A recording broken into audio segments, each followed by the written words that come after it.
Good evening, ladies and gentlemen. Welcome to another scene set in Chronicles of Darkness, Vampire the Requiem, a Requiem for London.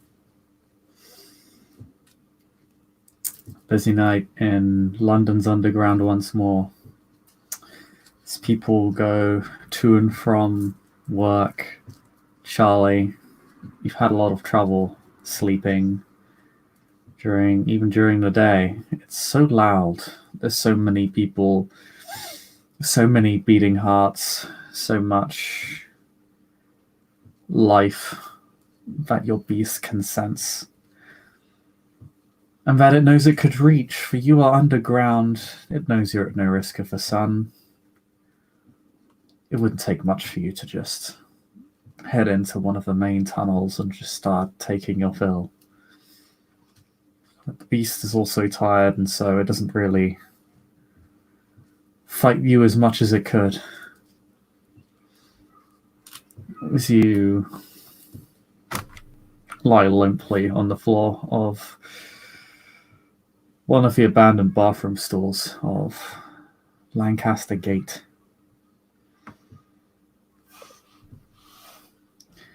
It's only as the sun begins to set that that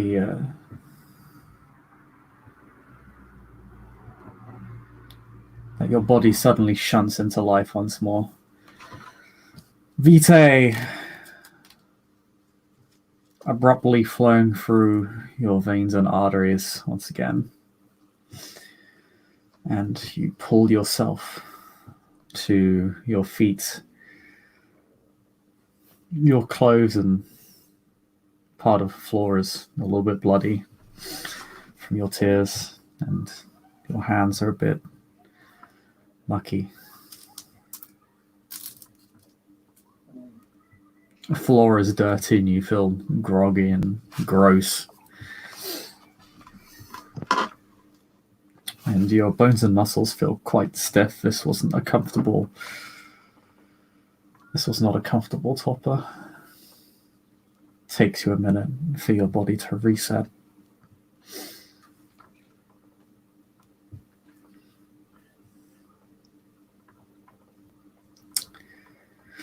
But you're able to get out and go feeding, and, well, the underground is a great place to do it.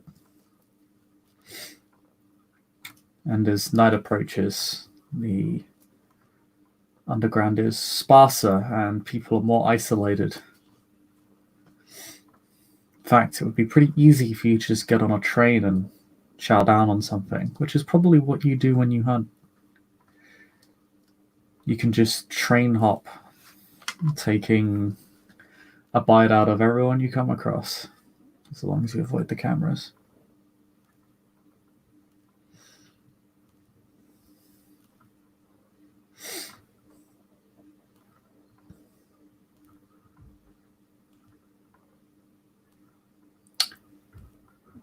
What is Charlie doing while she's riding the train through Lancaster?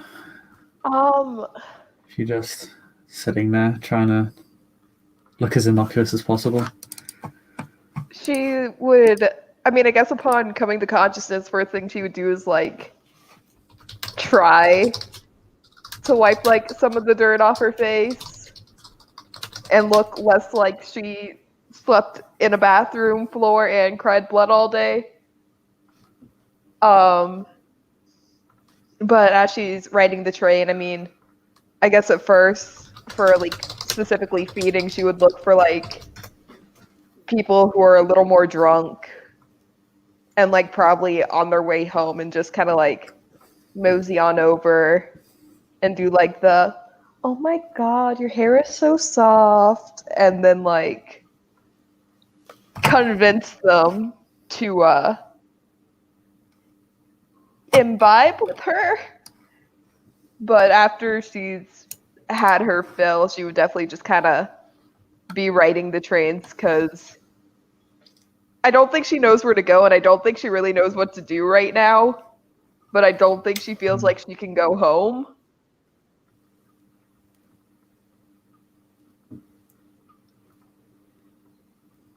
So, if somebody gets too close or something, she'll just pretend to like go to sleep.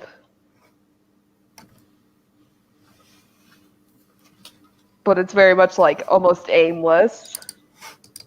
Yeah, you don't feel tired. Kendra just don't sleep. In fact, the stiffness in your bones is really because they're a bit disjointed as opposed to any actual serious medical explanation. That sort of stiffness goes away the moment you get it. Yeah, you got up, and yeah, you attempt to drift away, but it's something of a pointless exercise outside of trying to emulate the mortal condition. There's no real respite other than the fact that there are some free chairs to sit on, or on the subway train. It's not even that comfortable.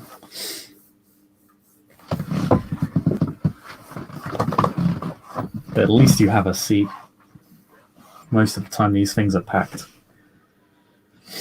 And you get a whole train to yourself. Oh, that's ominous. It's when you reach one of the stops down the line, you've actually gone back and forth down the lines at least once now.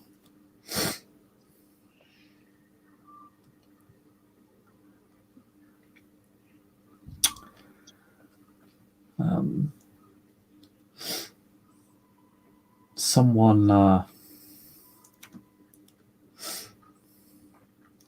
you can see someone peering through the window on the other the train carriage. You can see their predatory aura, and they're looking at you intently.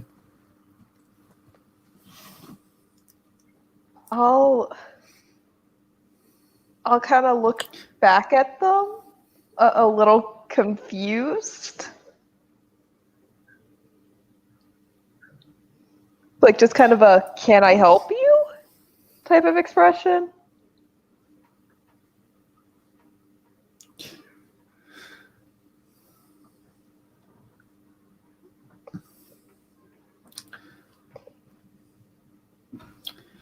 When you look at him, he begins to open the door. And it should be noted, these subway trains, they're linked carriages, but you are never supposed to actually go from one carriage to another. That is very dangerous. But you literally see him just with one hand pry open the door and then begin to kick in yours and will begin to enter your carriage. Is this like, can I get a gleam off his like body posture? Is he like aggressive? Is this a "I'm gonna kick your teeth in" type of deal?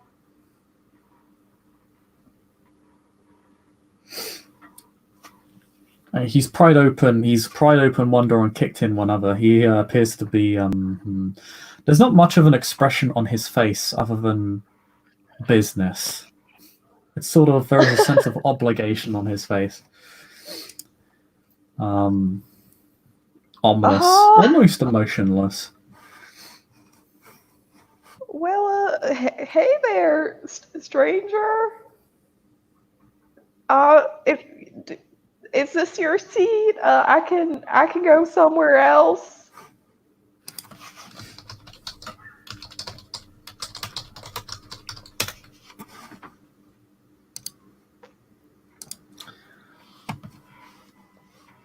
He as he begins to approach you. Oh, I'm walking backwards.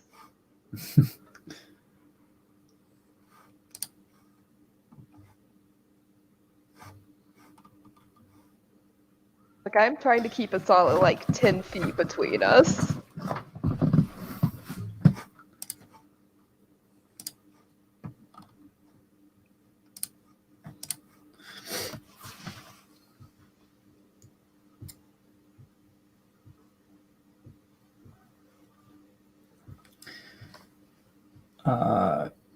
You see claws begin to form along his hands as he approaches you. As he does, he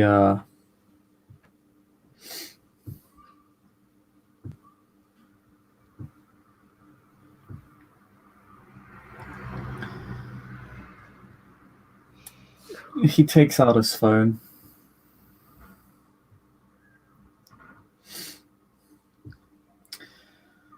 And he says, "We're heading to Broadway. I'll see you there." And he puts the phone back in his pocket.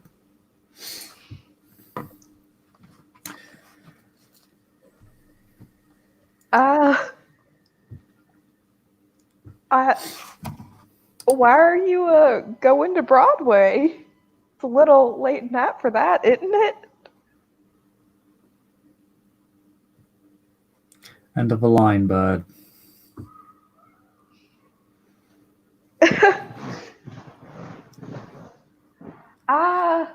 Well, you can always hop on another train when one door closes, another opens. And she's like, kind of like looking behind her and like basically trying to form an exit strategy.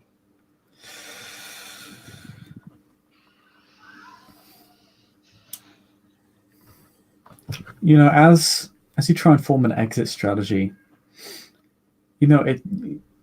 it sort of occurs to you that it's rather convenient that this guy caught you alone on a moving train. Convenient for who? For him. Oh, God. You have a few exits, and he's got you in a position where you're effectively forced to confront him or be run over by a train, which, even for a kindred, could very easily thrust him into torpor. Particularly you. You're heavily damaged. You probably would not survive the fall.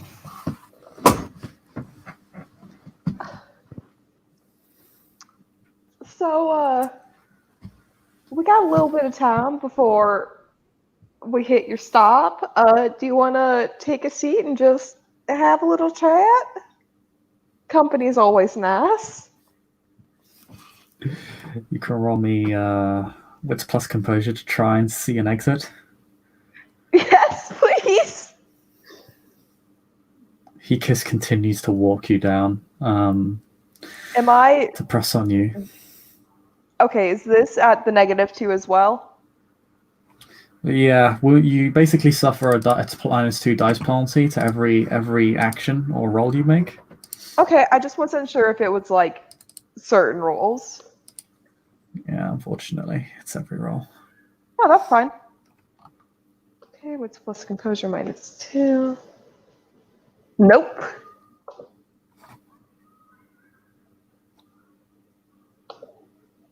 Zero successes.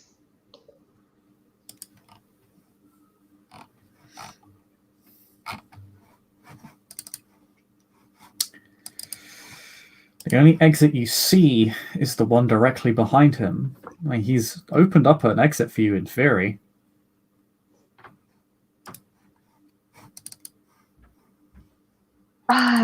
Something tells me that no matter how I try to get behind him, that's a really bad idea.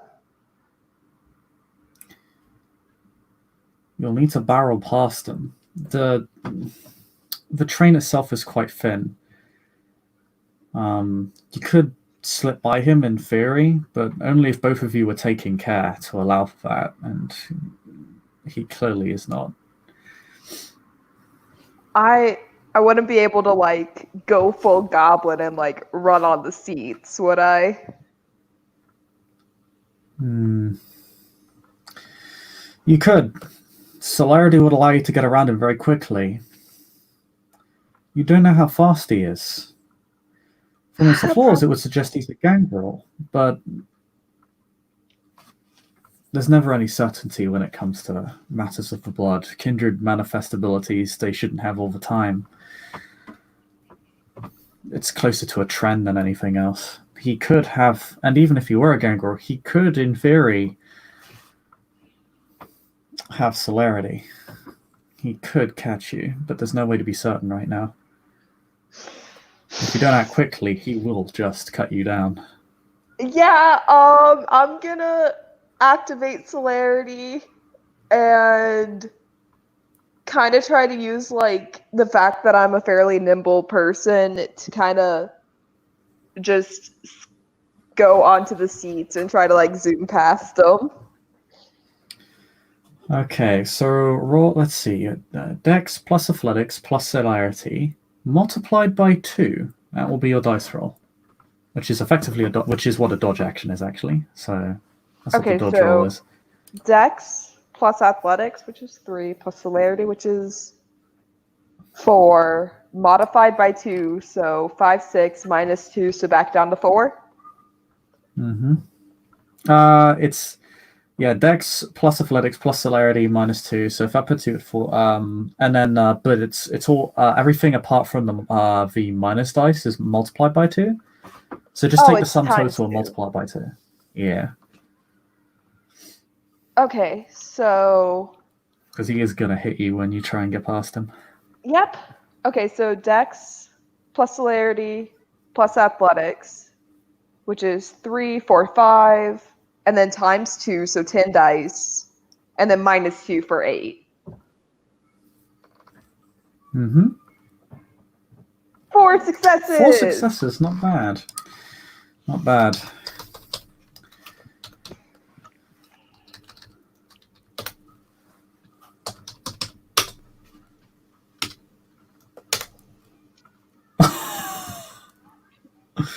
That is unfortunate. Oh, God damn it! That is so unfortunate. Wow, I thought you had it. He rolls 5 successes, so he does 2 bashing to you. Okay. So I He doesn't take. quite kill you. You dodged the worst of the attack. That could have been a lot worse for you. In fact, that strike, you think if it hit you, could have maybe put you on the edge of torpor. As he literally cuts through one of the metal beams. Oh, I actually should. Yeah, I completely forgot those. Okay, so that puts me at 8 bashing and 1 lethal.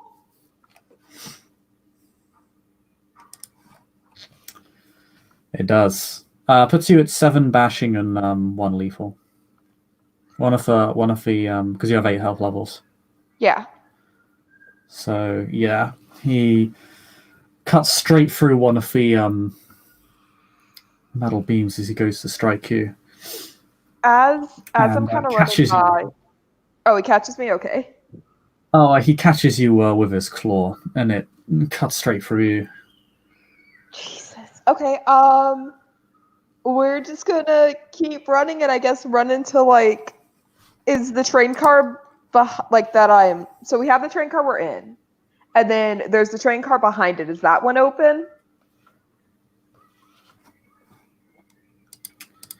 In theory, you can continue to bust through the other doors. Yeah, looks like all the others have been.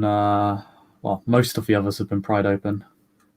Yes. If you keep going through to the back of the train, you'll see that the last carriage has not actually been altered, which suggests that he probably started a carriage forward. He was quite a distance from you. How much time do I have before the stop? A few minutes.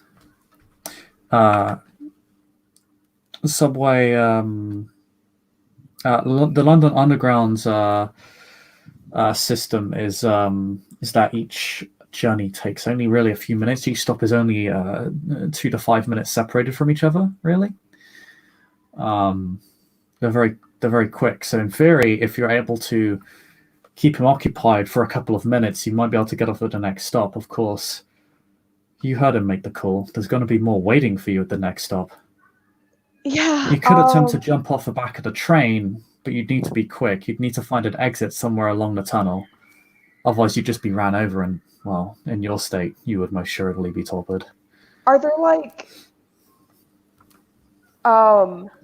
service entrances like anywhere along the tunnel? Roll me wits plus streetwise. Okay. 2, 3.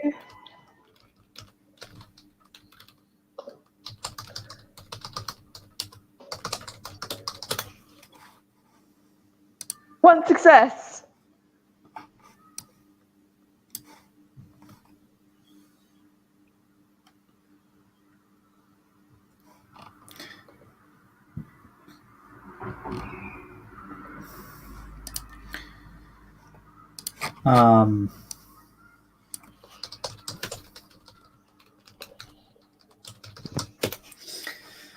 Yeah, there are there's not many, but they do exist along the tube. There are less than you'd think, though.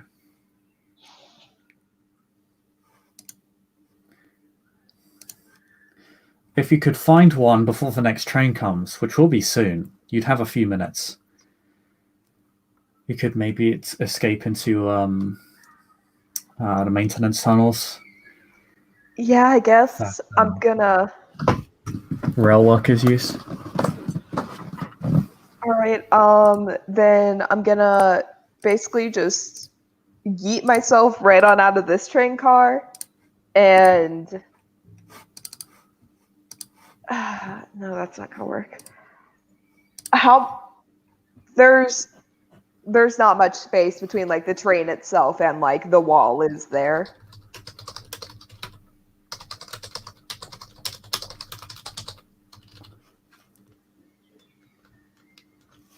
Oh, pardon?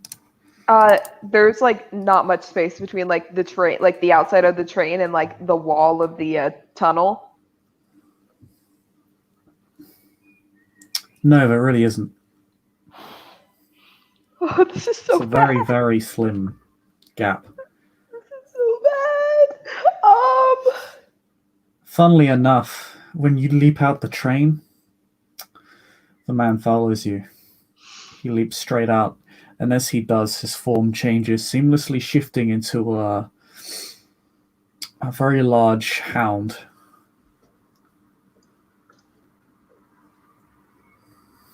And it growls at you, and it begins chasing you down the tunnel. Nope, nope, nope, nope, nope. I'm running.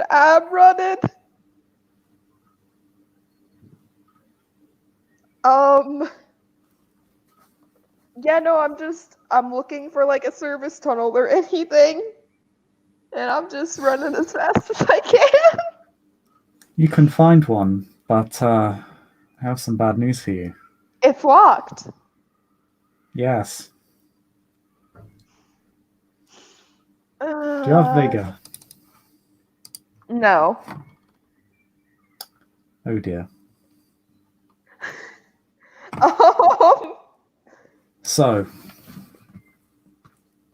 you have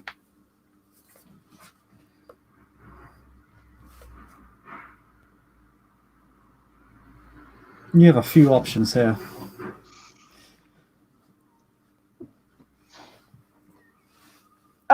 Yeah. You can just try and celerity all the way down the tunnel. See if you can make it back to the stop before the train gets there and runs you down. Which is going to be a tight race. You'll need to use celerity for pretty much your entire journey. Okay. How much blood is that going to cost? It's going to be at least 3 blood points. Jesus. Fortunately, celerity is designed for short bursts of speed. It's not designed for long journeys.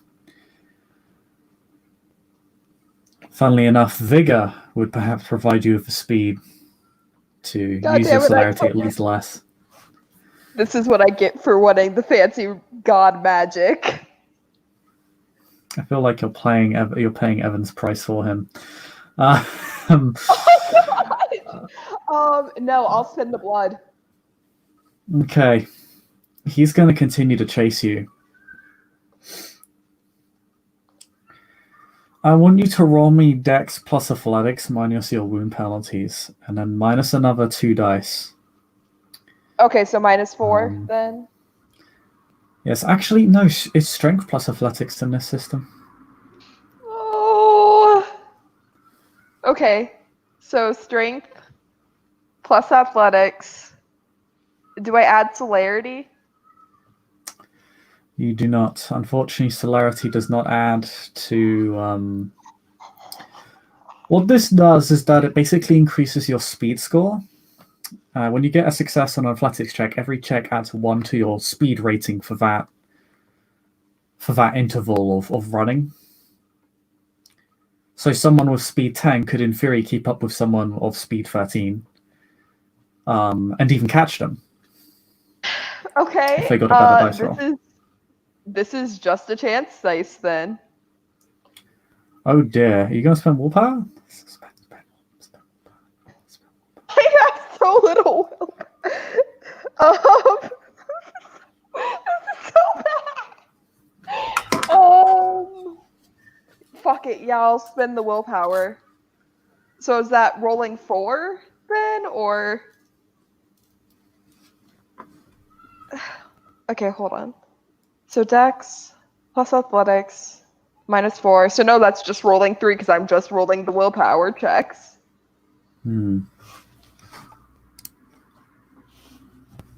Oh fuck! I'm being stupid and forgetting how to roll things. You did it! You got a 10! You pulled it off! No, I didn't. That wasn't it.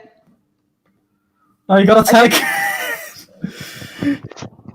Even with a chance, though, you would have succeeded that check. Because you got a 10 on the first dice. Well done. Okay, then, you do manage to make it, to the station. To the station immediately, prior to Broadway.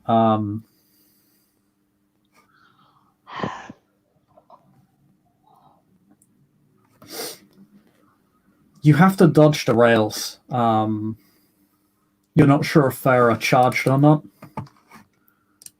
And you know if you hit those, well, that's another way you could fall into torpor in your current state. But you managed to do it. And you managed to outrun whoever's chasing you down. And when you see that train go, well, you're well beyond them at this point. You can't see them, but you can only imagine it flattened them. I don't believe it did, but yeah, as soon as I hit that train station, I'm running towards people.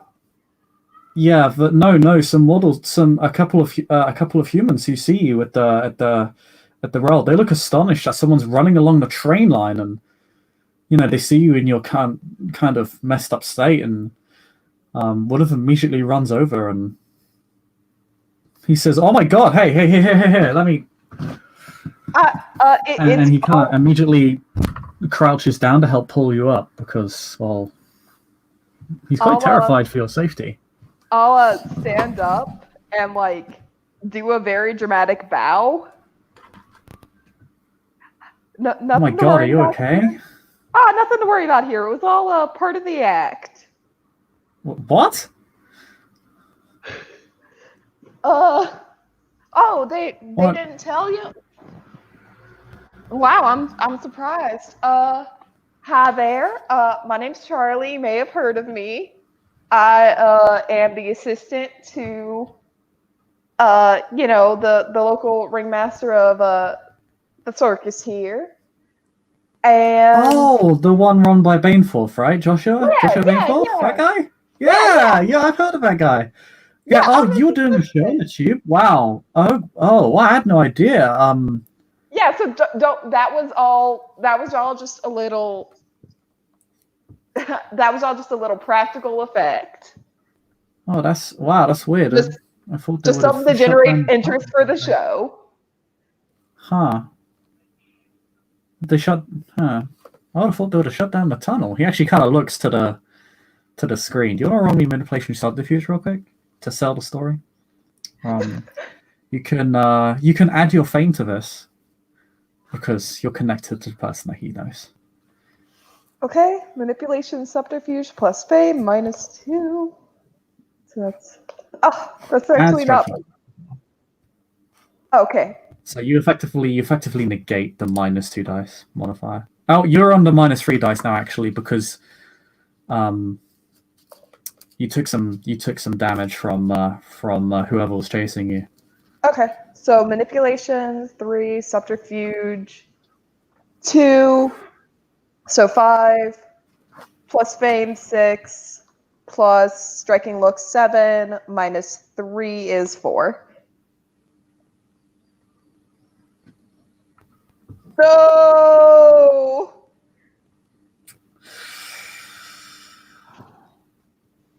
Oof. No! He's you got him confused, but you think if you don't get out of it quickly, he's gonna put the pieces together. He already seems to have caught on to the fact that this doesn't really make sense. Otherwise, they would have shut down the tunnel, or at least delayed the trains, or done something.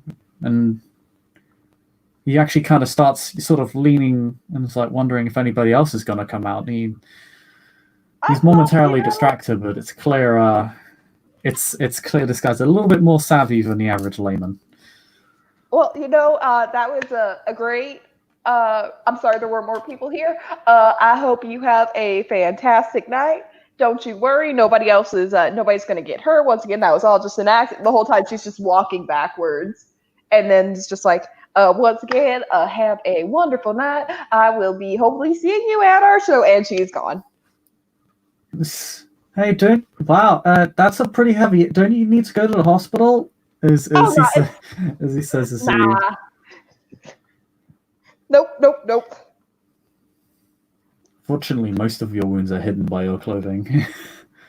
But he does see the nasty claw mark on your side. Yep. Well,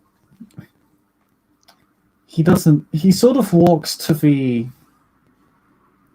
He sort of walks up to the sort of to the entrance to the tunnel that connects to the platform, but he doesn't follow you very far. He looks incredibly confused, but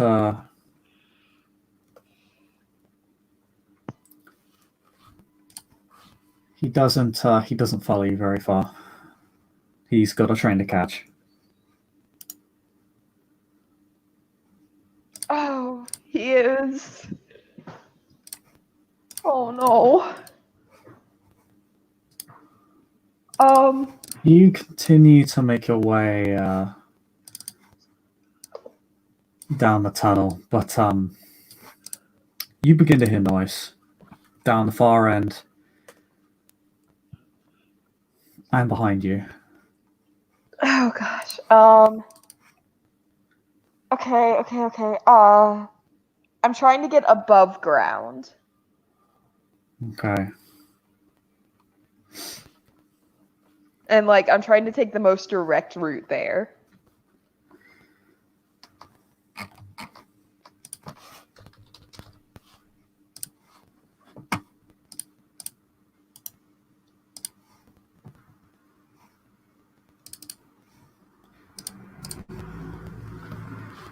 You will so you begin to it's a couple of tunnels. It takes you a little bit. You need to kind of go up, and then you need to get past the barriers. But as you were kind of running down there,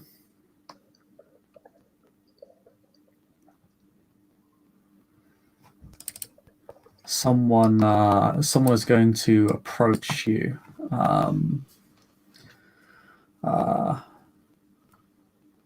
Black man in a striped suit, wears a lovely Rolex watch.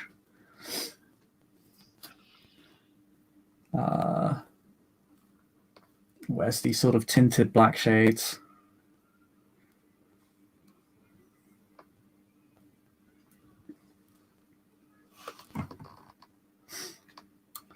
And he has behind him two individuals who appear to be armed as police officers, but they don't appear to be from the police. This man has a predatory aura. He is kindred. Oh God, I'm gonna look at It him. appears Markham was not lying. Huh? It appears What? Markham was not lying. I don't know who that is. She's like backing up, like basically getting ready to run again.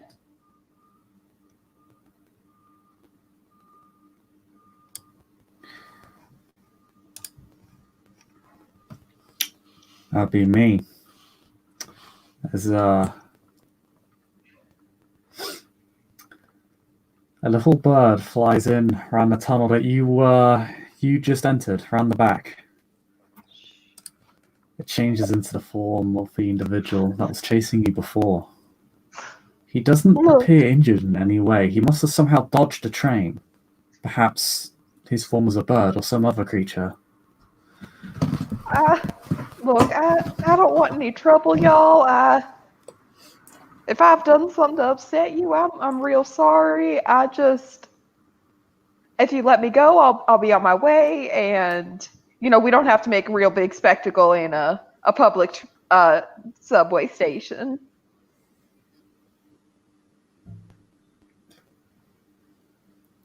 Both of you begin to press down on you. Markham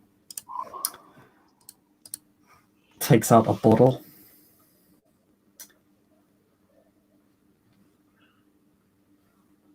It smells of gasoline. You think it's some sort of makeshift Molotov.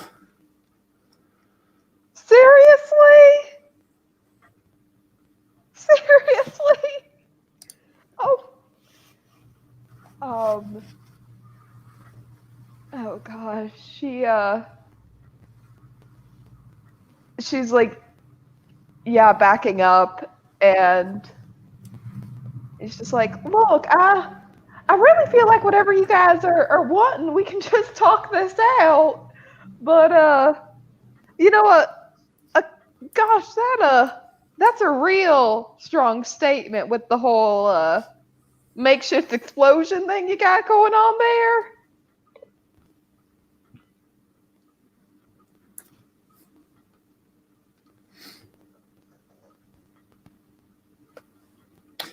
First time I've seen one of your kind afraid.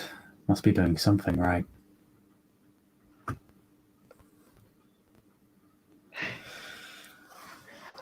Are we now with your saying my kind, there's like a couple different things you could be referring to there.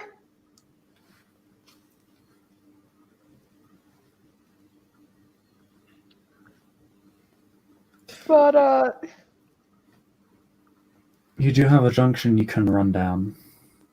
yep, nope, God damn it. Okay, fuck. This is such Okay, I'm just running. I'm not gonna spend celerity or anything yet. The man in the suit does. He can keep up with you easily. And in his Okay. since you, Okay.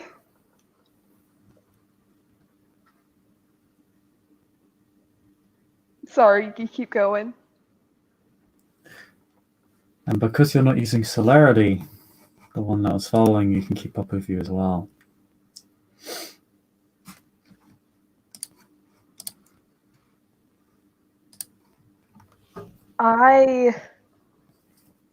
I'm going to pull out my phone and call Joshua, and I'm assuming it goes straight to voicemail, but I'm going to just like tuck it in my pocket and let the voicemail run.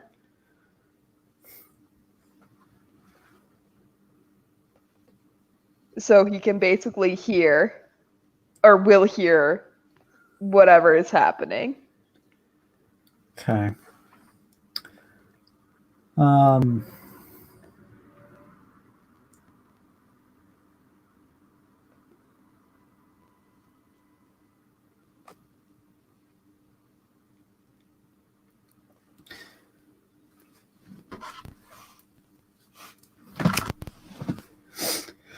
As Markham approaches you, he actually lights Molotov. What are you doing? That feels really unnecessary. We can just talk this out.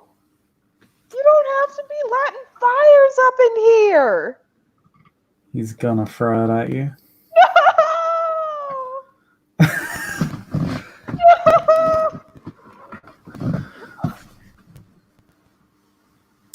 You can attempt to dodge. I would like to.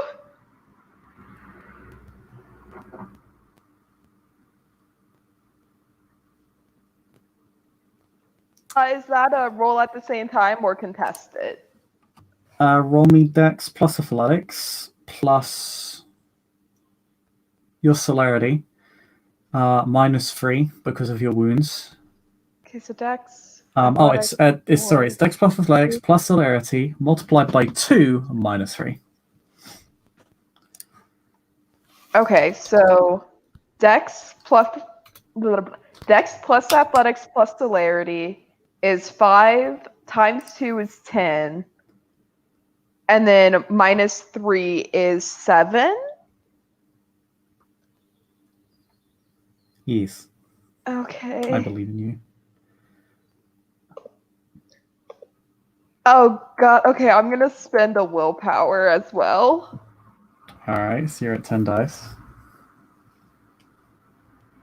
Okay. Oh, you dodge it.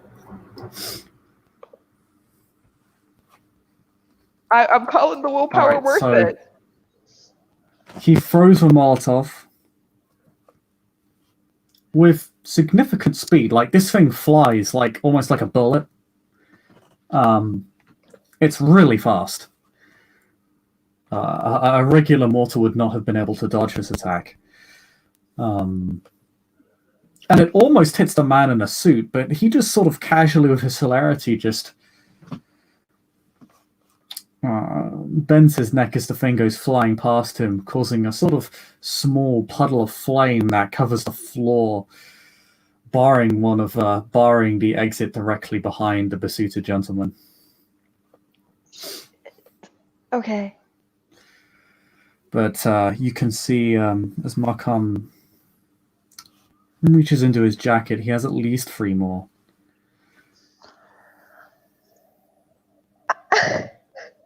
I really look. I don't know if like you're pissed at like me or. Can you roll me wits plus composure? Yep.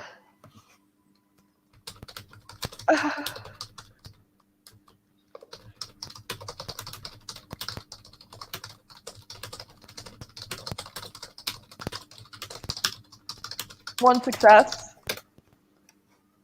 Okay. When the fire lights up,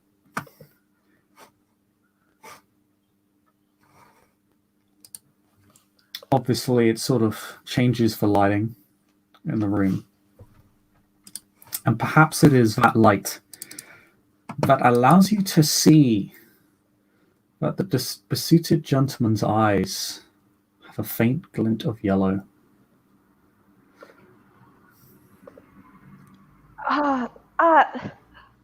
Look, you're. And she'll kind of like turn around and be like, "You're like me. We can. I don't really know what's happened, and I don't really understand what's going on with this whole thing. I'm really not trying to hurt no one. Once again, maybe we can just talk this out, and you can stop with the whole riot act."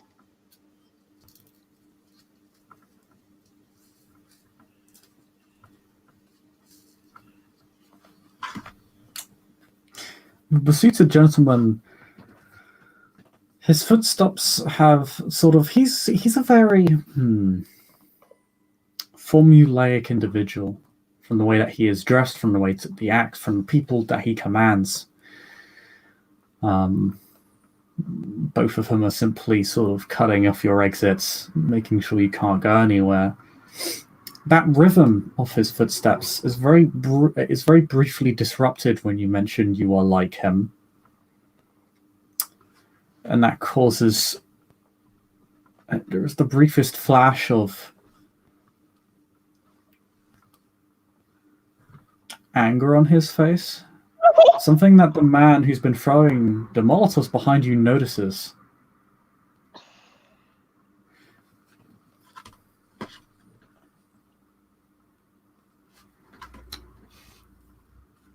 But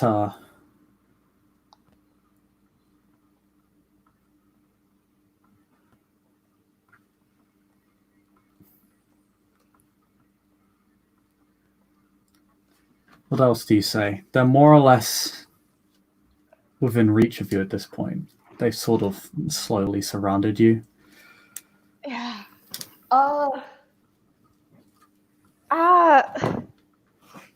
This is new for me. This just happened last night, and I don't really understand what happened. I think I made a mistake, and I want to make it right. I want to make a lot of things right. I just need a chance to do that, and maybe, maybe we can find something mutually beneficial in this situation. Obviously, like, we've already got a little bit of a common ground, and I'm not sure why you're trying to kill me right now, but maybe we can hold off on the murder for just a second, and maybe just have a little conversation. Like, I don't know you. I don't know why you're doing this, but I'm sure if you told me what was going on, I could be a little understanding. And maybe if I told you a little bit about me, you'd be a little more understanding.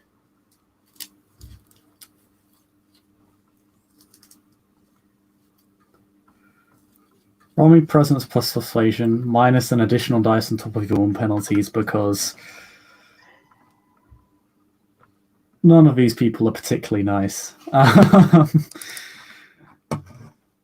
And aren't particularly empathic or interested in hearing your life story. Can I add majesty? You can activate awe if you wish, yes. Please? So it's presence plus In fact, persuasion. I'll say not only does that give you bonus dice equal to your majesty, it erases the penalty. Okay, so it's presence plus persuasion plus majesty minus 3. So 2, 5, 6, 3. No!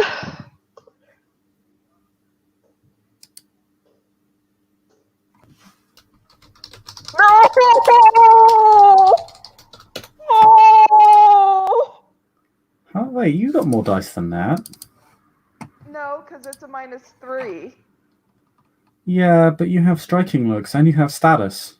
Oh, I didn't realize those would apply in this situation. Yeah, both of those would give extra dice in this situation. Okay, which status? City status. These people are not of your covenant, so your covenant status doesn't apply. Would high you can only society benefit apply? from your status at a time anyway. Pardon? Would high society No, apply? you can only benefit from one form of status in terms of bonus dice at a time. You can't actually stack them together, so... Okay. So that's 2 more. In this case, it doesn't matter too much. It doesn't matter. Wow, that's some multiple ones. The gods hate me. Wait, wow, God does hate you. What the hell?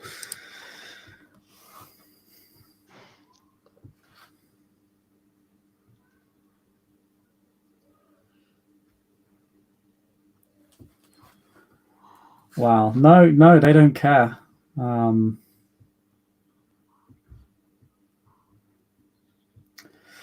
But as they're about to strike you, the suited man says, "Remember to burn the body. It's the only way to destroy them utterly."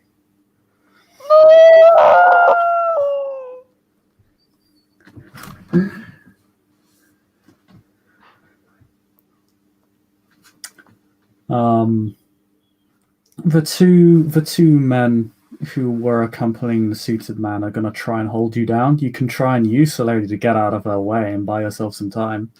A few more seconds, maybe? Yes. But you don't really have any exits at this point. One of them is blocked by the person who is following you, the other by the fire, and the other one, well, that's where the other two gentlemen kind of walk to ensure you couldn't just run through there.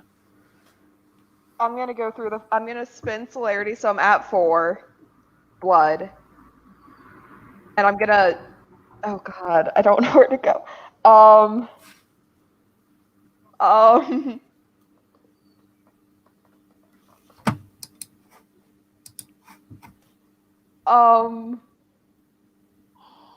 I'm gonna run through the fire. And I'm gonna try to call the police.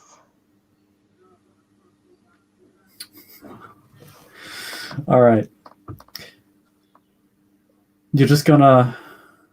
So, the suited man is the only person who's not in combat range of you. He's just been standing in front of the fire, which does strike you as a bit odd. He should be uneasy or afraid.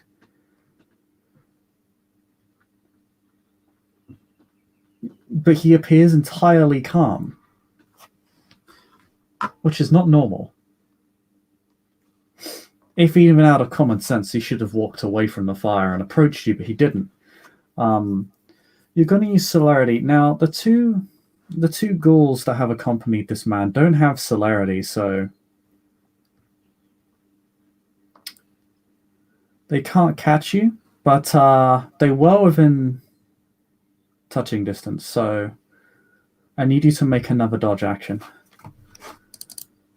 Okay. Because they had pressed down on you. Yeah. That's 7. So.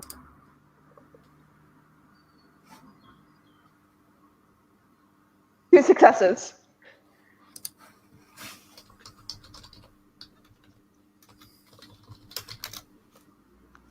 That's enough. They fail. So they attempt to grab you, but they're not used to the unnatural speed of a kindred.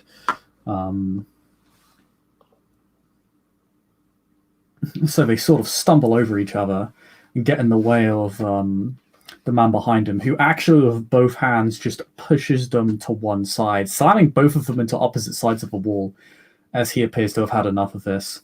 But as you run through the fire, you're going to take an ag damage, and you're going to need to roll Frenzy. Okay. He immediately stops.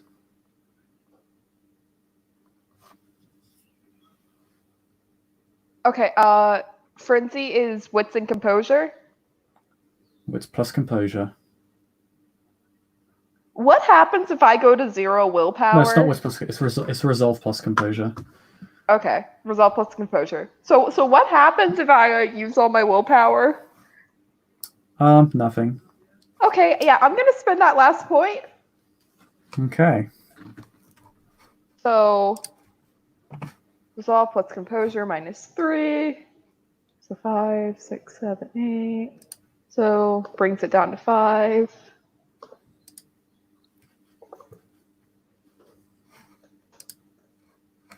Are you fucking kidding me? Wow, that's interesting. You spend a willpower, so you get a turn of lucidity, which means you can actually just go straight through the fire. Yeah. Because it takes less than a turn for you to do that. However, your beast wants to get out of the fire.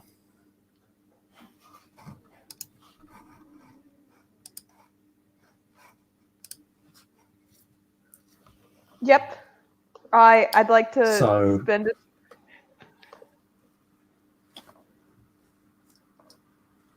I want to get out of the fire.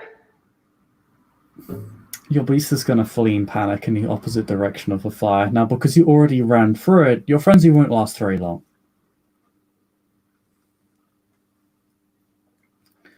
Okay. However,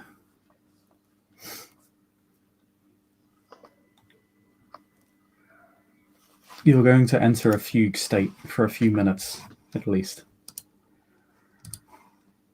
It's Okay. only when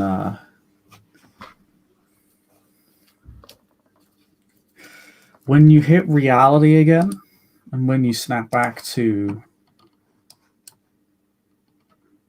yourself, to Charlie, you're not entirely sure where you are. You're in an alleyway?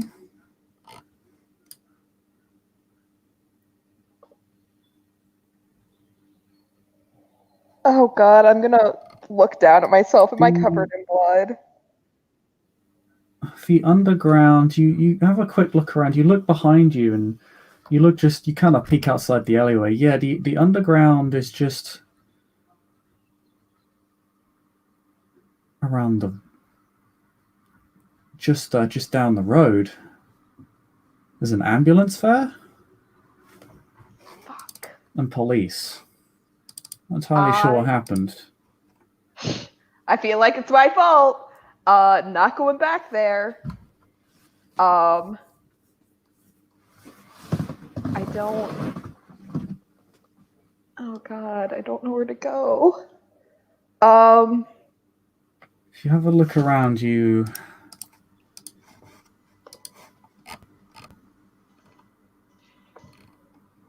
you're you're somewhere in Ealing.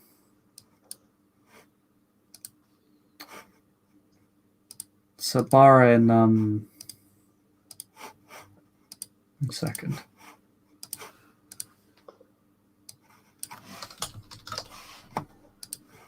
It's a bar on the west side of London, quite far out, not in the inner city.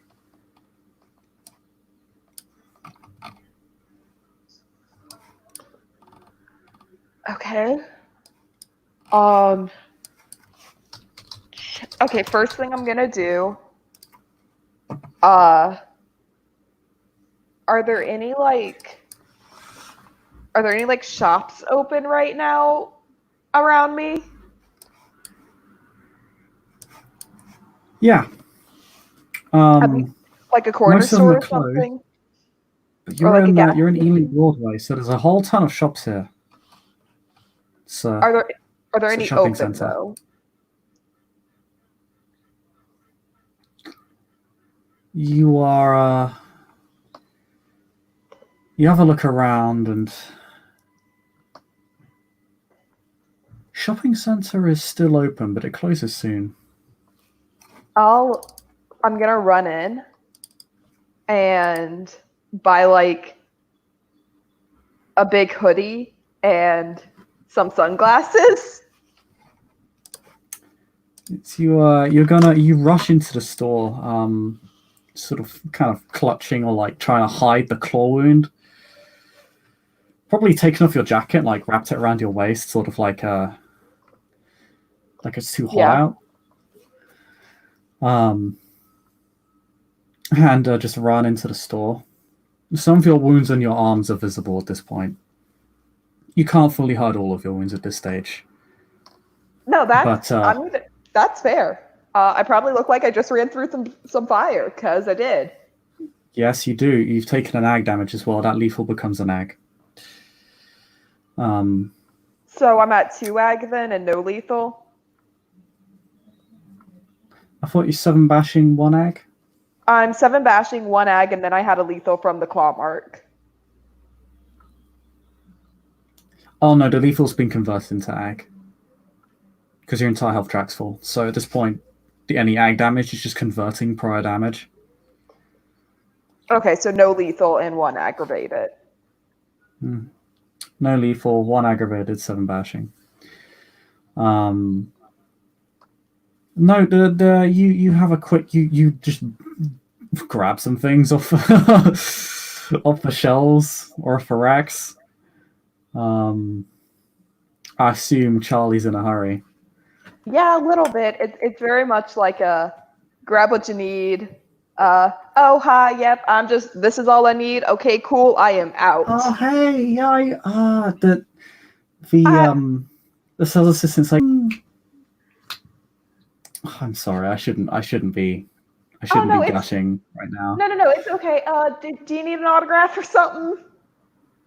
Oh, well, oh, that would be amazing for my I daughter. I will. mean, but Oh yeah, of course. And she will like just very quickly, I guess, if there's like a postcard or something, like take a postcard off the thing and go, I'll just add this to the tab, and she'll oh yeah, write, sure. Oh, you mind if we get this picture together? of course, of course. You'll have to excuse She. the look. That's fine. Are you okay? She Uh, says as she like takes the picture. yeah, I am perfectly fine. I really appreciate you asking. She looks at the picture and she looks a bit annoyed. Oh, didn't come out right. Oh well. She just takes another picture of you and then looks a bit more confused. Oh well. Probably the Lats in here. You can always come Yeah, by the yeah, it's probably the circus next lights. time we're Yeah. performing, and I will be sure to take some time out of my day to have a better picture with you. That's so nice of you. Hmm. Uh, it's getting real late though, and I gotta Yeah, it get is. back. Yeah, my shift ends soon. Yeah. Yeah, no, you have a nice day. See you later. Yeah, see you around. See you around. Uh, Bye. And as she's going out, she'll like basically just pull on the hoodie, flip up the hood, and then like put on some sunglasses and just go. Well, it's I. Oh gosh, I don't know where she's gonna go. I think she's gonna try to stay around like people. So like go hit up like the bars or something.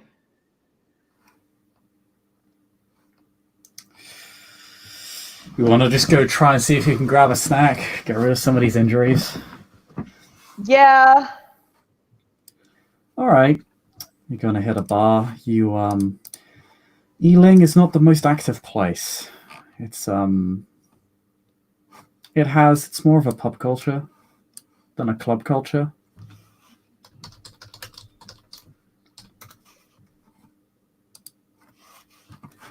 Uh, Yeah. there are a few pubs around though that you can go to. Make me a quick social check to -3 dice because of your injuries to go Okay. hunting. See if you can. Right. Okay. So manipulation, persuasion 6, All of fame the stacking 7, dice. status 8. Oh yeah, 11, and then -3, which is oh gosh, uh, 8. Yeah, yeah.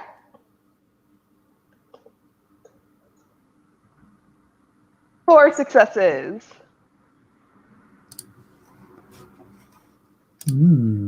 Not bad. Okay, you're able to.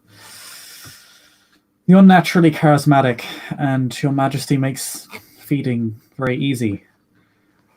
Now that you actually have places to go feed, but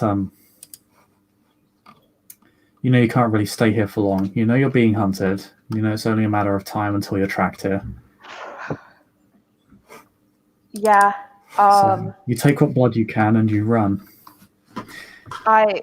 How much blood is it to heal aggravated damage, or is that not? It's 5 blood points over the course of a whole night. Fuck. Okay, nope, that's staying. And then it's 3 bashing per 1 blood spent. 2 bashing per one. Okay. Then I'm gonna spend the. I'm gonna spend 3 blood to heal 6. So that brings me back down to 5, and I'm at 1 bashing.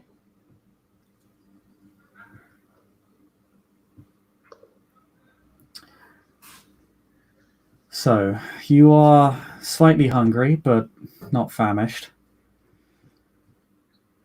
And at least your wounds are gone, most of them. Yeah. And that puts me at a -1 modifier. You healed. Well, you went back down to 5, right? I'm at How much did you 5 heal? blood, 1 bashing, 1 aggravated. Oh, you have no modifiers at this point. It's only when your 3 rightmost health boxes are filled. So Okay. your final 3 wounds. When you start when you've taken when you start taking wounds in your final 3 health boxes, that's when you start taking modifiers. Otherwise, Kindred don't care.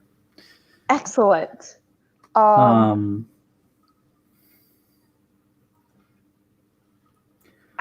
So you're largely back up to full operational capacity, although the ag wound, man, it still sort of aches a little bit. Sore from the burn. Yep.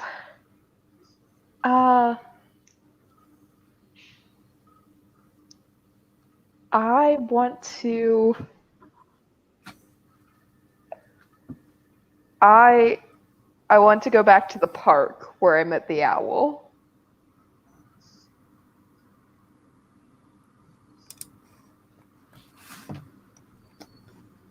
That's quite a journey. You're on foot. Never mind. You could. Gosh. It's all the way down Acton through Actonville, through Shepherd's Bush into Hyde Park. You could. I mean, it's a long walk, but you could take the walk. You still have plenty of time in the night to go there. It's 2010. Can I get an Uber? You could get a cab. Actually, yeah, you could get a cab. London cab culture is infamous. It would be very simple for you to just hail a taxi. Yeah, I'm just gonna grab a cab and ask them to take me to the park. All right.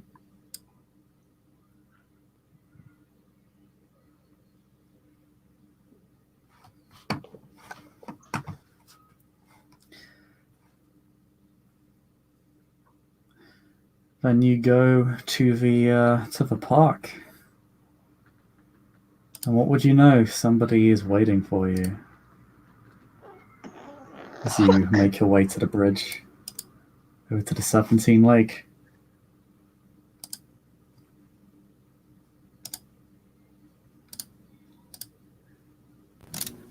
Oh, it is so good to see you again, my dear.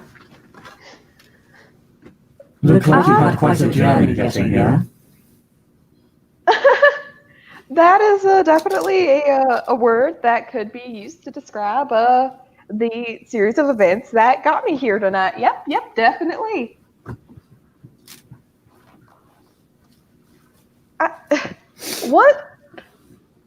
What happened to me?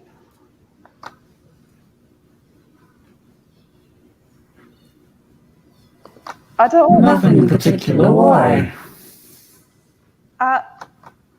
People are afraid of me, and they're trying to kill me. My skin's all weird, and my eyes are a different color. I don't understand what's happened.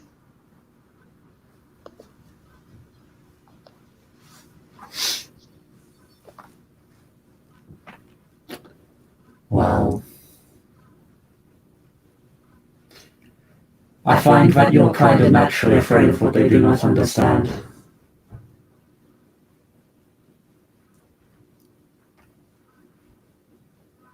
But what are they not understanding? What am I not understanding? Because I'm afraid too right now. Well, they think you're mean. Because they're fools.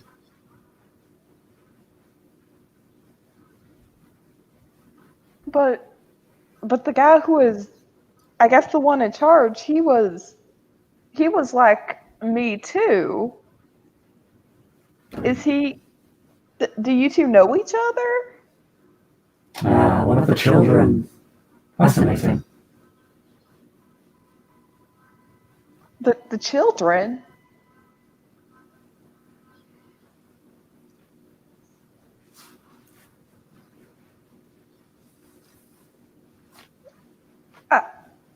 Well, I can't tell you which one. I don't know who they are.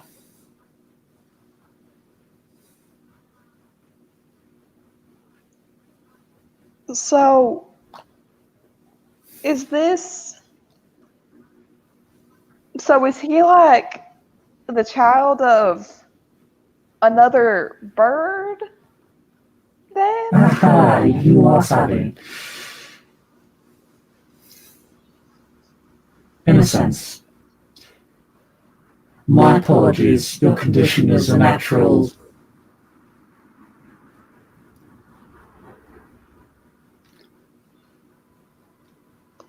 a natural reaction to interacting with me for a prolonged period of time. It is unfortunate. What is... I what exactly is it? Just cosmetic, or is something else changing? No, if I wanted you to change, no. I believe your condition will resolve itself soon enough. For the unfortunate few, it is permanence.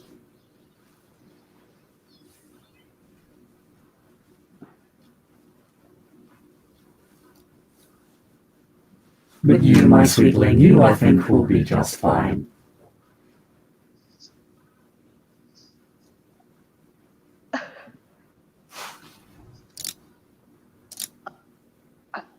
All right. I believe you. I guess if you wanted something bad to happen, you would have made it happen already.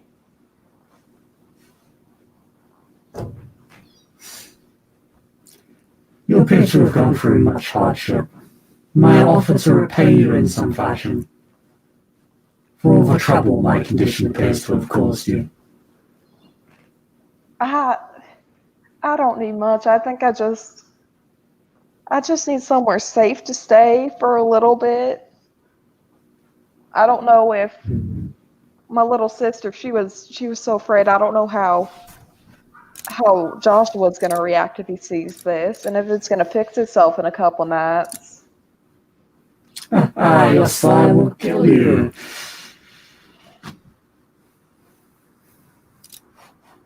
It tends to be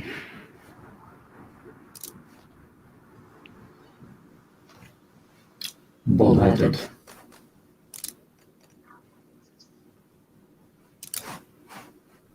From what I've heard, perhaps I'm wrong.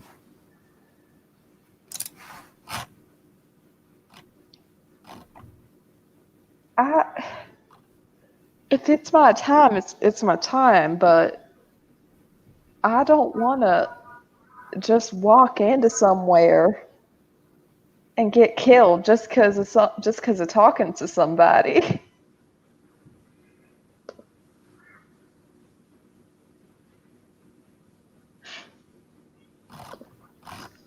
But I also can't just wander around. That's more dangerous.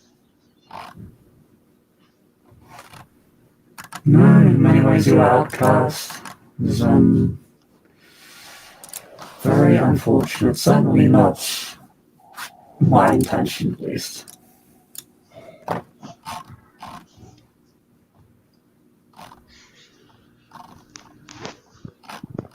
So what do I do? I this is definitely a way to make an introduction in the city, I guess. I'm afraid most of the people I met the other night probably wouldn't react too kindly to me showing up right now.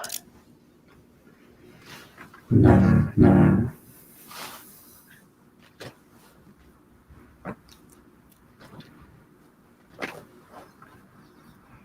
I do not believe so. I think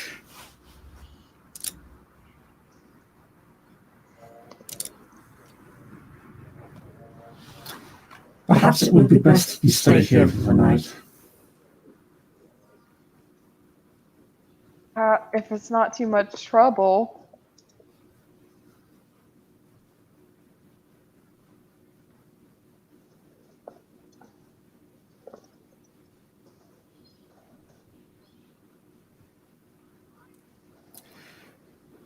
Excellent. It is not in any way comfortable, but there is a safe hole beneath this bridge in which you could take shelter.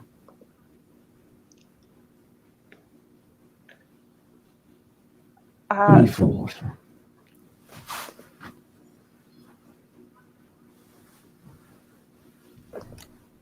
I promise that I won't overstay my welcome. Do I still have my phone on me? You do.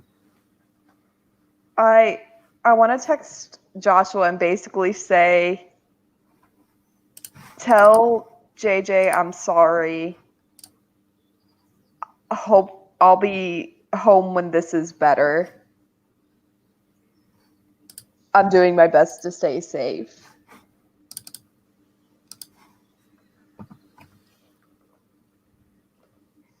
And I will spend the night with Creepy Bird, who I have no reason not to trust.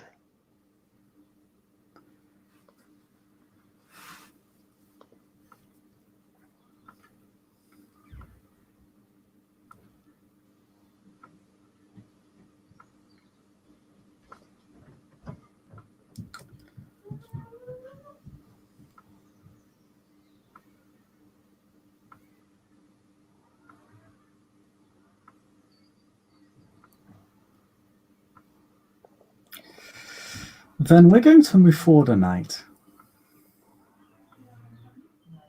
Okay.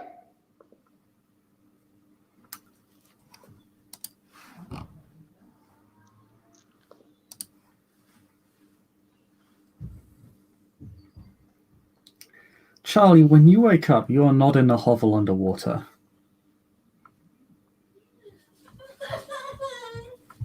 You're not actually entirely sure where you are. You're in a very plain room. It's inside. It's a house. Much as to be sure, it's not some sort of obscure supernatural prison or anything like that. It's a plain room. You're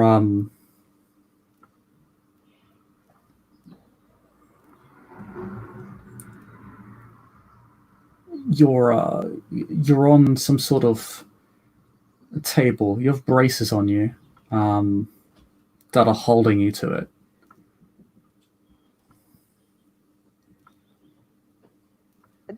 There are no windows. Does it look medical? Or is it like a psych ward?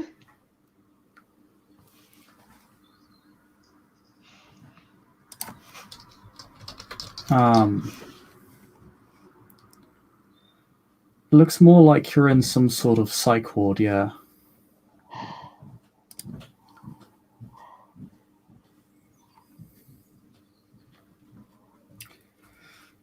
Something that you immediately notice is a faint smell of vitae on the door. You can sense that something's been marked with vitae. But there is a sort of potency to it that vitae out in the open shouldn't possess. In fact, the entire room has it. I guess I will, try to struggle against the chains. Oh, wait, hold on. What type of restraints are these?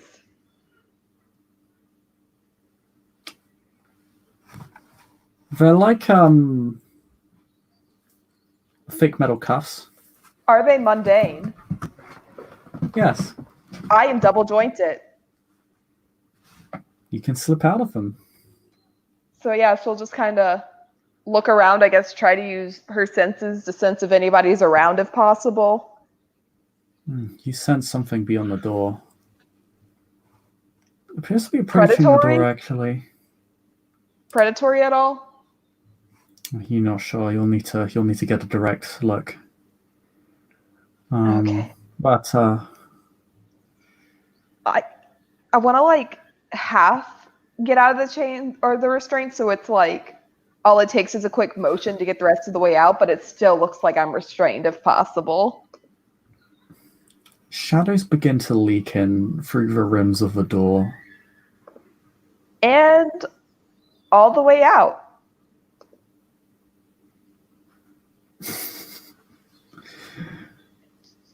It's like mist at first, but then it starts to congeal into something tangible.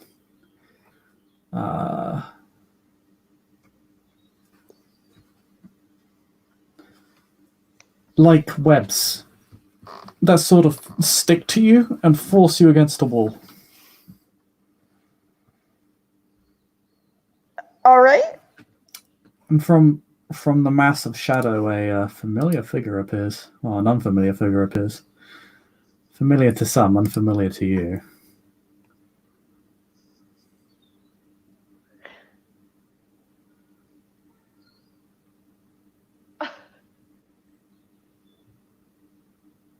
I have a feeling you want to have a conversation?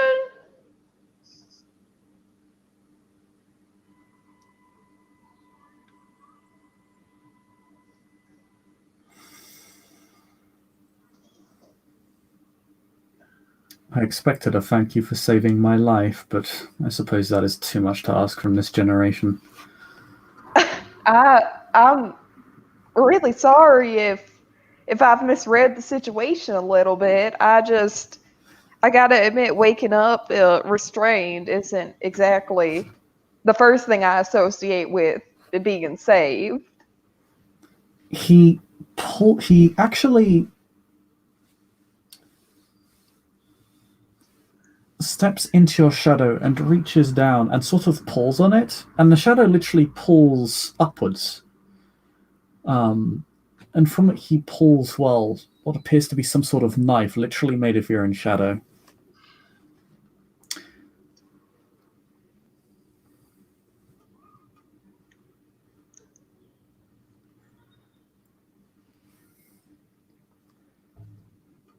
Do you have any idea of the danger you have put yourself in by deciding to converse with the Strix? Do you even know what that name means? I'll take the silence as a no.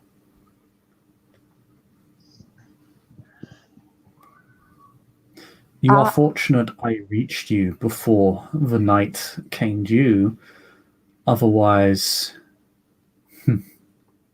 you would very much not be yourself.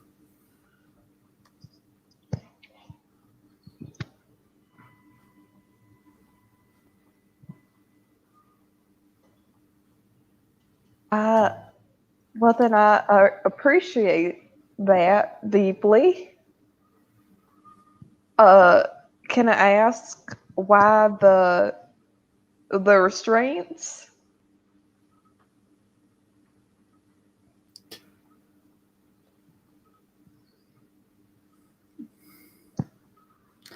I did not know of your prowess, and as certain as I am, there is always the off chance that you may be one of them.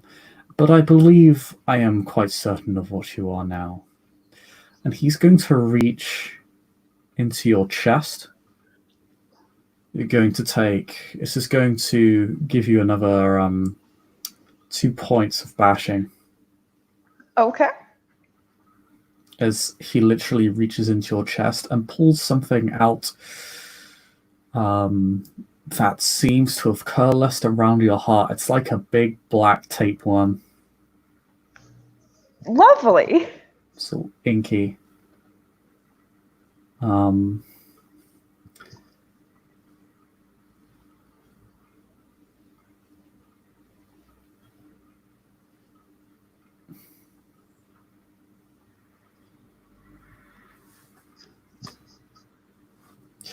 then he just pulls it apart. You know, when he pulls it out of your body, it sort of goes through your skin like it's ephemeral. Again, it's not really there, but he can touch it for some reason. And he kind of snaps it in two like a twig, and you hear it squeal or screech, and it dissolves. What was that?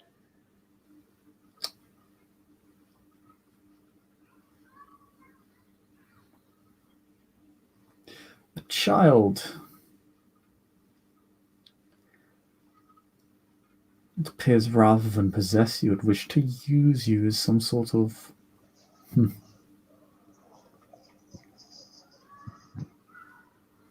undead womb, I suppose.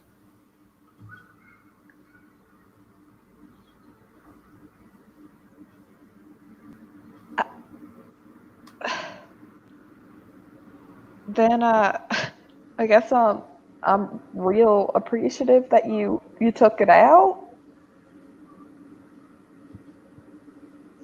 In fear it would be safer to burn you alive, just to be sure, however.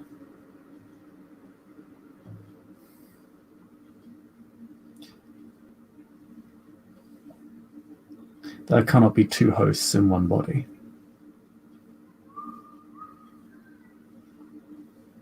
Are you working with that other guy?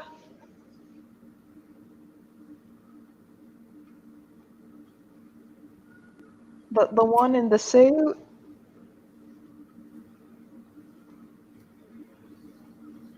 No, I seek to destroy it. I'm already fully aware of the events that have taken place. I took the liberty of reading through your memories.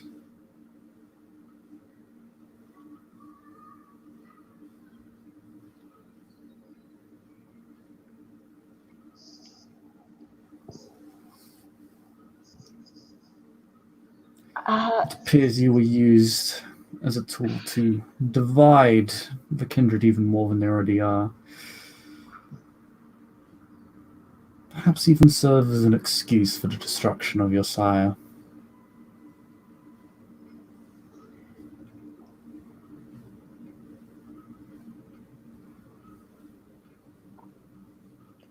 Or perhaps simply escalate what is already happening.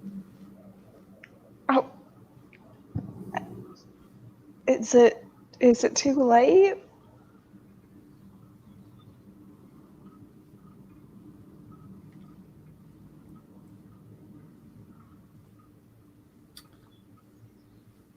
Princeton will likely want you for questioning or imprisoned, but they have little choice but to trust my word on the matter. Who? Sorry, I feel like you know me real well at this point. I don't even know your name or what's really happening right now. My name is Constantine.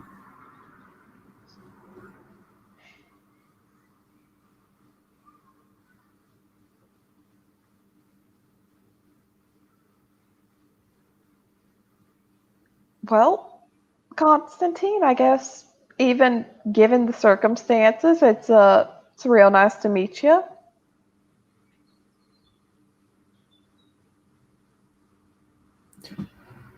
His facial expression remains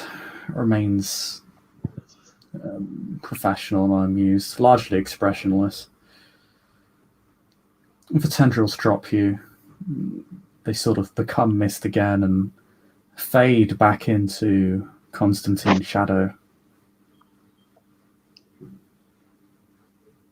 The effect is somewhat eerily familiar as to what the owl emitted some nights ago, and when you saw it again just last night.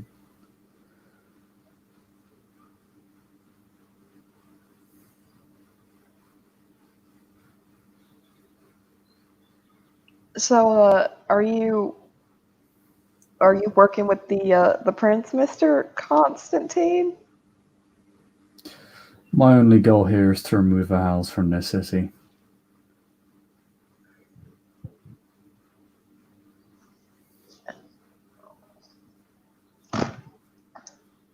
What what exactly are they?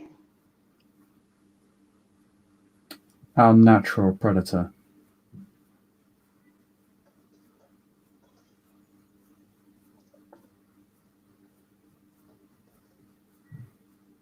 That Curious that your sire had not informed you, but you appear recent fresh.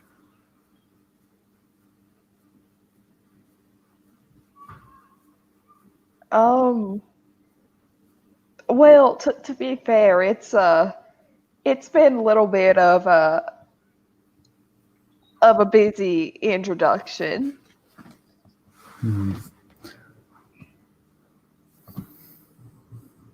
But then perhaps the reason he did not tell you is because of precisely what happened here tonight, last night.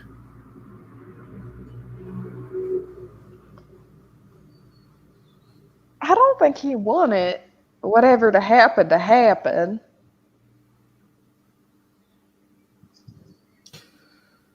I don't seek to condemn or praise your sire either way. I just find it a matter of curiosity.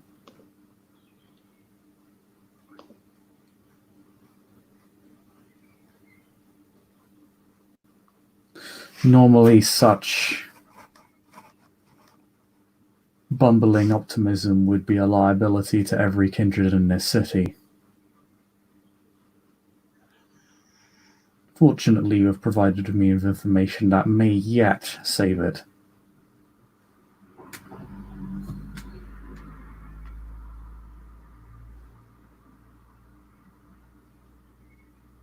Well,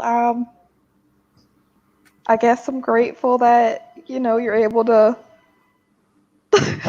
to learn something from this I consider the circumstance. information in exchange for your life and even trade. Yep, yep, that definitely is a fair exchange.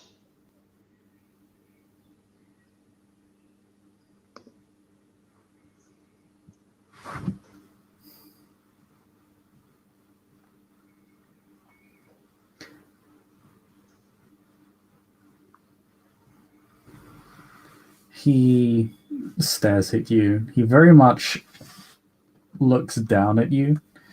He's a little bit taller than you, but he appears somewhat looming. His shadow always looms over you. The room is quite dark. The lights are dim now that you think about it. There isn't really much light here.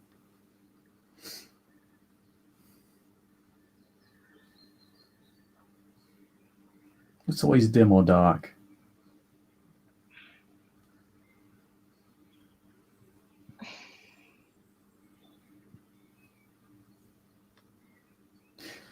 He just walks out of the room. He opens the door.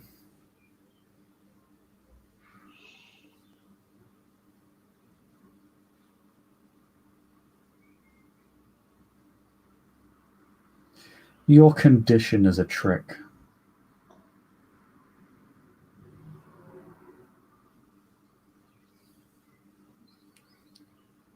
Meant to deceive the kindred around you into slaughtering you and each other. To escalate conflict. It has been their trademark for centuries. He leads you into again. It's a fairly plain sort of hallway. Leads you up the stairs into a fairly ornate living room.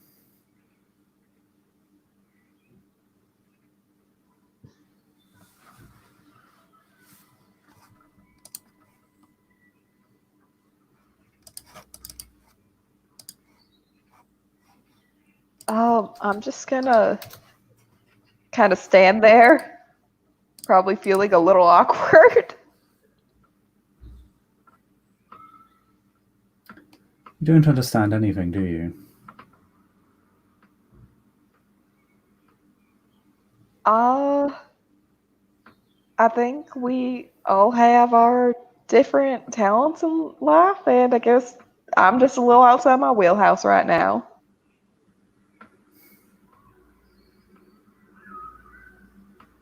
guess I should expect such empty postulation from bearers of the cross.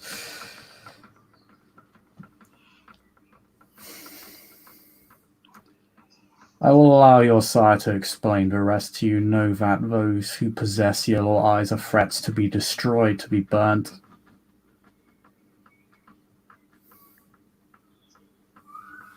To be rendered unto dust.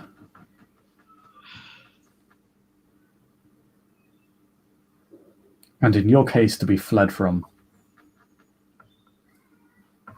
You will need to spend some time in solitude. If any kindred even aware of the owls sees your eyes, they will no doubt call in all the help they can muster in order to destroy you. But As I'm not. far as they know, you're one of them.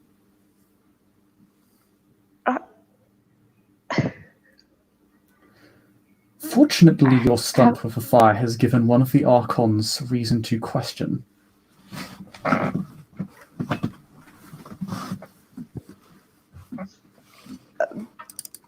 Why would that be?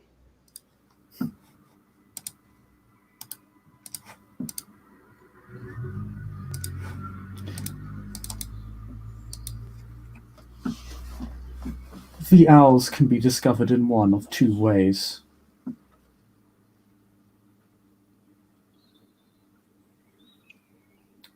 The eyes. Unreliable. As often Strix appear to be as natural as the ones they possess. And it requires, well,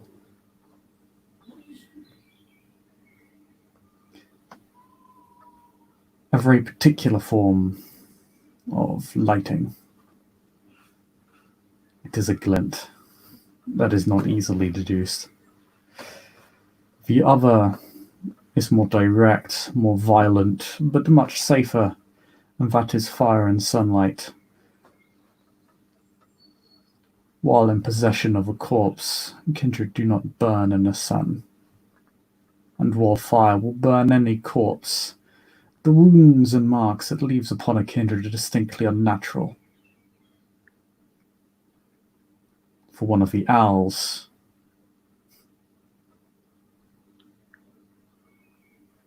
it is not. They possess different veins to us, or rather, they're fundamentally different in how they affect them. And so long as one of the owls is in possession of one of us, they are shielded from their weaknesses, and in turn shield the body they possess.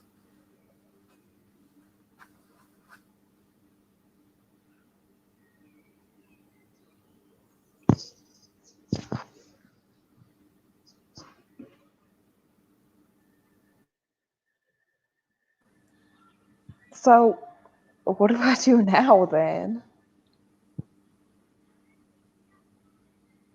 Because I don't really intend on walking through fire anytime soon. I have developed a highly specialized ritual that can reverse your condition. Though I suppose that depends on whether a sanctified would be willing to accept the aid of a crone. Many among your covenant consider our magics to be unholy, or worse. I personally do not care. You are free to your opinions.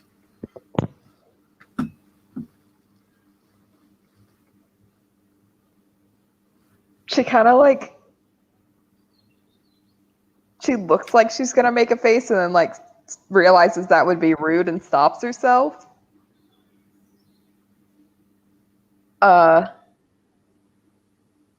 And she just kind of she thinks about it for a second. She's like, "Well, we've already got enough trouble of our own without me showing up and everybody thinking I'm some bird. And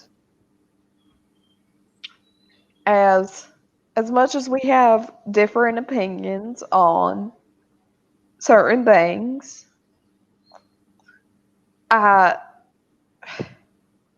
I don't I can I am I allowed to think about this, or does this need to be a decision right now?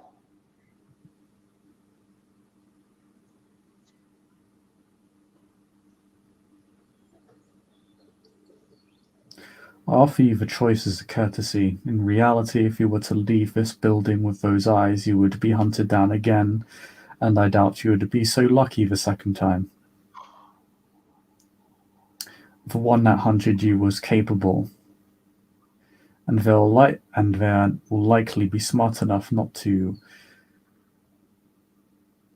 accept the guidance of an already compromised agent. The one in the suit.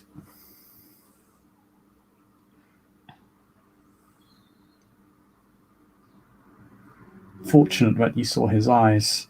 Now I know my next target.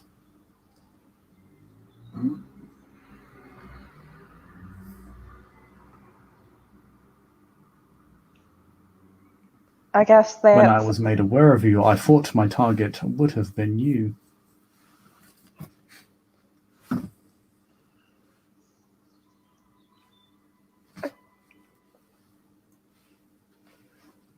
I once again I'm real grateful to be standing here having this conversation with you right now and not be burning at some pyre.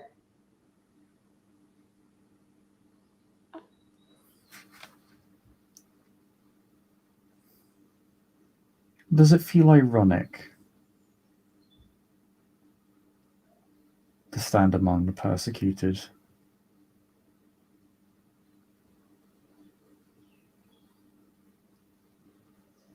I think in our own way we're all kind of persecuted.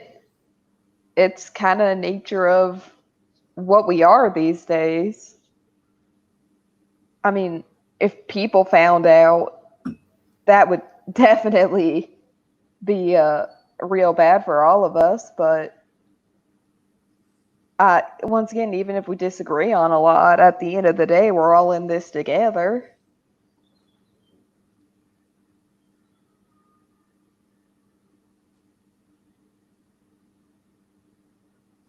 If that is the case, then I believe your choice has already been made.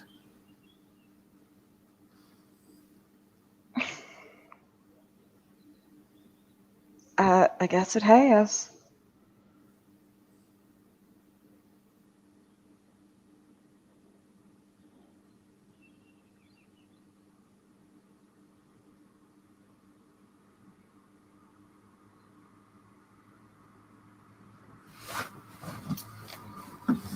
Very well then. Come with me.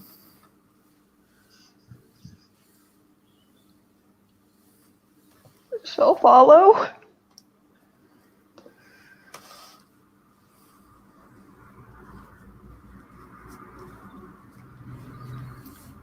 Okay.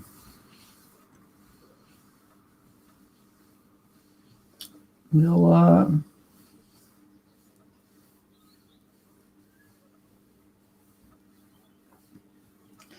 take you outside into the back garden of a villa, whatever.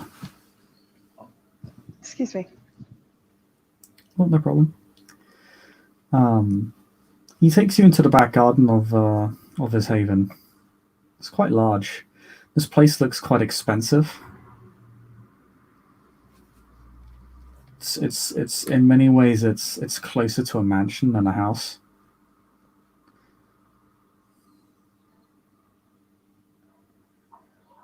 But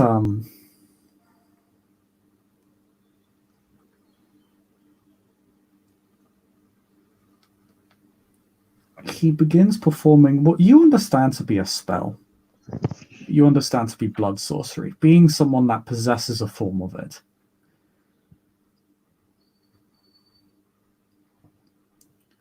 But it's very foreign to you. It incorporates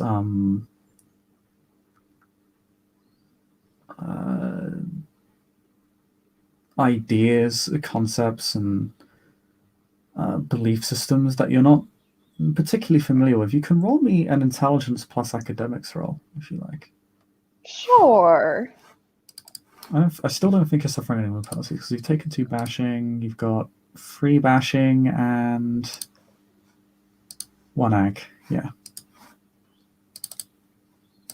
So you're fine.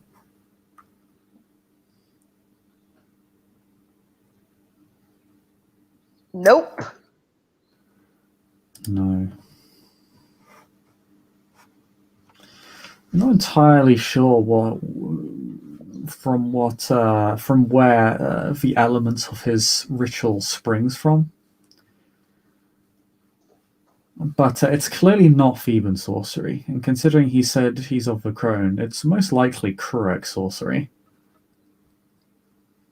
There will be a suppressed die roll at this.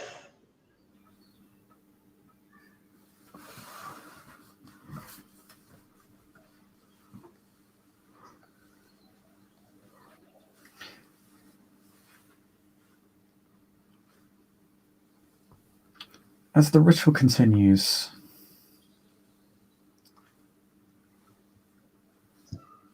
strings of black mist appear from his shadow and seem to mingle with his vitae, creating a sort of maroon, set of tendrils that reach into your eyes, and you feel as if they are being gouged out. It is extremely painful.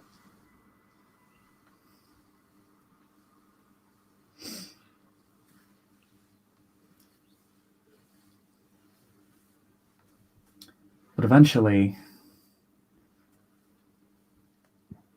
what they appear to claw out of your eyes do not appear to be your eyes at all.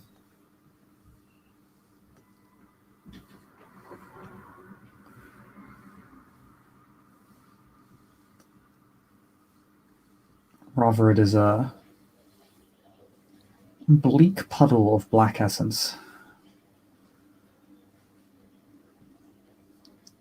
that then simply dissolves into nothingness.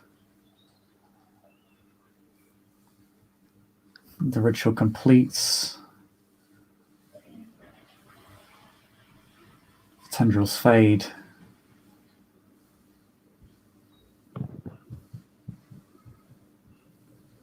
Constantine stands before you. His hands clasped behind his back, very formal. He approaches you. His skin is pale. You can roll me wits empathy if you want, actually, when you look at his body, now that you kind of have a better look at his face in particular. Wits and what? Wits plus empathy. Okay.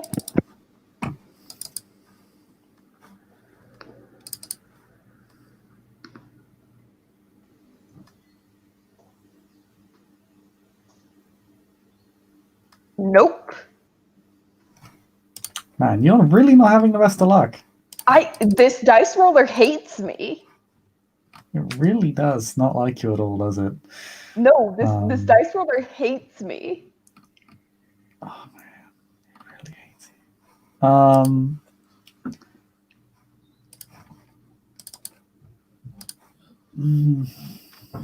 I'm gonna try a new dice roller channel. Maybe that's the problem. You know what? Just for the meme, I'll let you re-roll in Dice Roller 2. Okay.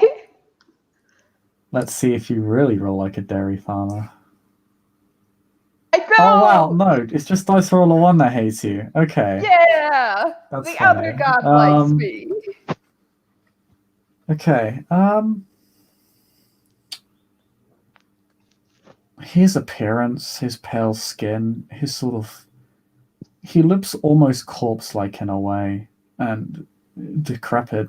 He's not ugly per se, But he doesn't look entirely human either. He bears the scars of much humanity loss. This is not a person who maintains much of their mortal self anymore.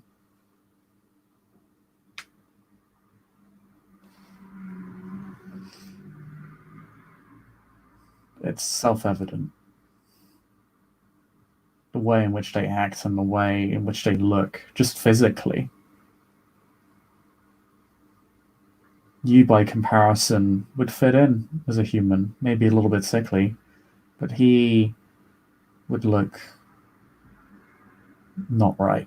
He would look unnatural.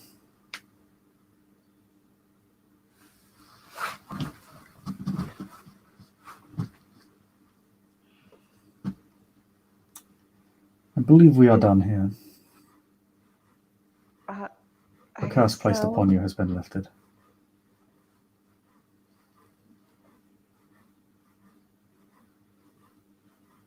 Thank you. Do not return to the park. If you discover any more that may have possessed our kind, inform me immediately.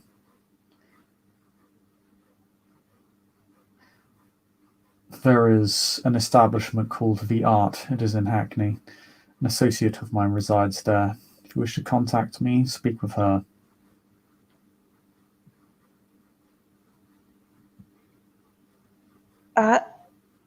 All right.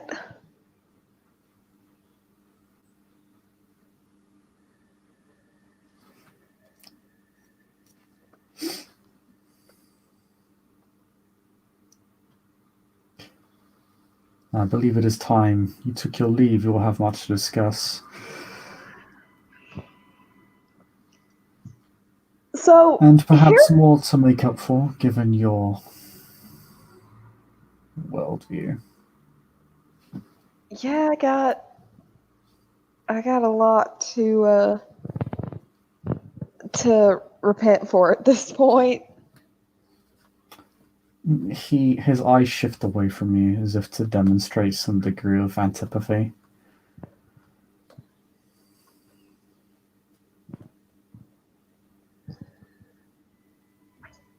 Once again, you don't have to agree with what I believe, but and she'll just kind of shrug.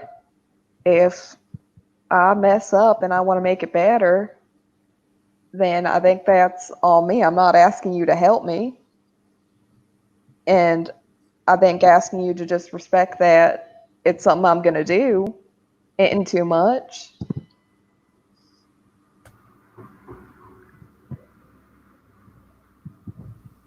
Words only matter when they are reinforced with consequence. I'm uninterested in having this debate. Then maybe after I've made up for everything I've done these past couple nights, we can have another conversation. I'm uninterested in politics. I didn't say anything about politics. Sometimes it's just nice to chat. I'm here to hunt, not to chat.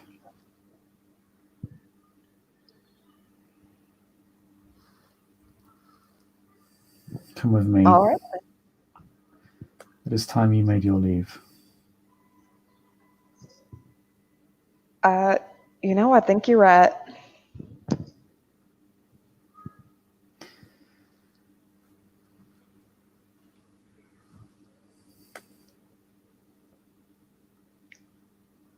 So he guides you.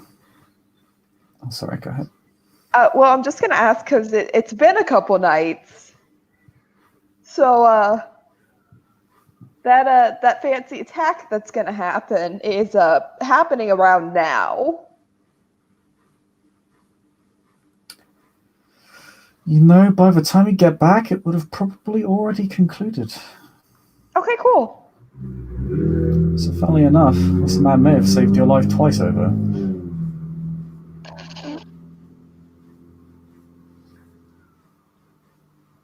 Excellent.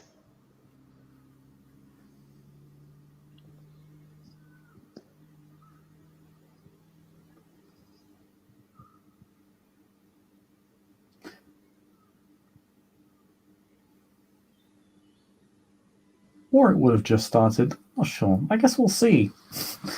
You may have a brief opportunity to discuss with Joshua what has happened before the theatre is ransacked.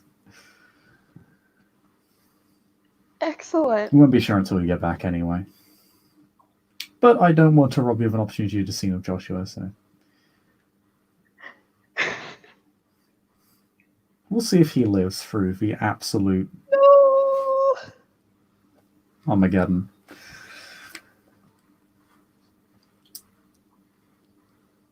But he takes you into a room which is entirely plain, save for a black mirror at the end. It is very large. The size of 2 people.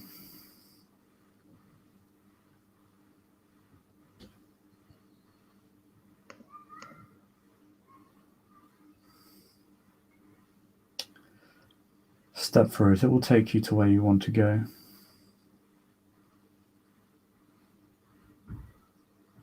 All right.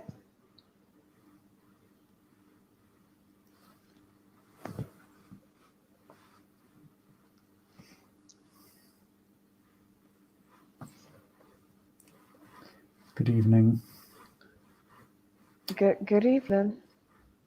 Miss Charlie. Mr. Constantine?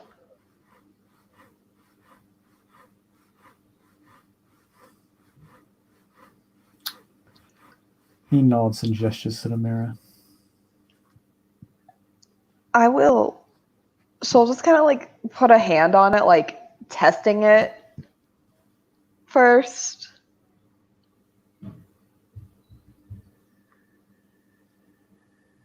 And if there's like, Your hand sort I of- guess. Sorry, you go. The moment you touch it, it sort of pulls your hand into it. Forcefully.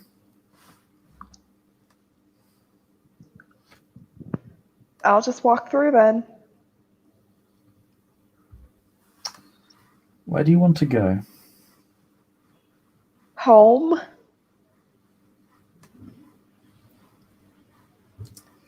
Then you emerge from a shadow just outside, around the back of Camden Theatre. As you go through this mirror, you feel complete emptiness. You have never felt so isolated from the world before, so completely and utterly alone. And it is cold.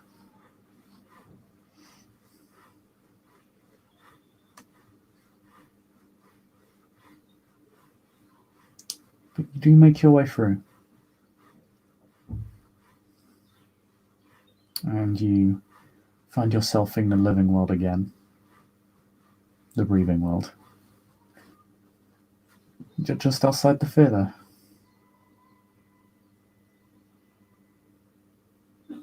It's still standing. There hasn't been an attack yet. At least so much as you can see. There's no bullet holes or explosions. No smoke.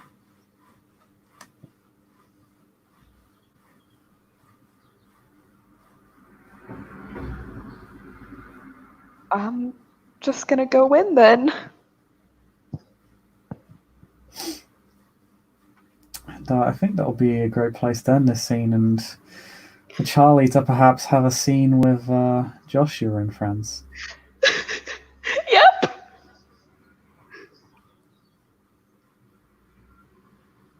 Yep. Thank you for playing.